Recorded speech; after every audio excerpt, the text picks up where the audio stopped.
বাবরি মসজিদ প্রাঙ্গণে এক অমুসলিম মা ও বাবা, আপনারা যারা বাবরি মসজিদে দান করতে আসছেন, কেউ হয়তো 10 টাকা, কেউ হয়তো 100, কেউ বা 50 বা 100, তার মধ্যে 2, 5, 10 টাকা, ওর মধ্যে থেকে কিছু টাকা এই ব্যক্তিদের তুলে দেবেন, কারণ এদের দরকার। সুপ্রিয়া বিশ্বাস, কোথায় থেকে এসেছেন? কাশীপুর। হ্যাঁ, কি ব্যাপার, কি হয়েছে বলুন তো? ফুটো আছে হাট। হার্ট ফুটো আছে এই বাচ্চাটার, বয়স কত? 9 বছর। আচ্ছা, আপনার নাম? নির্মল বিশ্বাস। এটা কে হয় আপনার? আমার মেয়ে। মানুষকে অনুরোধ করবো এই সমস্ত মানুষকে একটু সহায়তা করবেন। দাদা, আপনি দিলেন তো নাকি? কি মনে করে দিলেন? এদেরকে দেওয়া উচিত?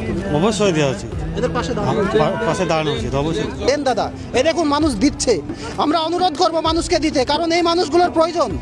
আমরা সকলের কাছে আবেদন করব, এই বাবরি মসজিদ প্রাঙ্গণে অনেকে অনেক আশা নিয়ে, ভরসা নিয়ে আসছে, আল্লাহ তাদের আশা পূরণ করবে। তার সাথে সাথে অমুসলিম আমার কাকা, আমার দিদি এখানে এসছে, তাদেরকেও আপনারা দিন।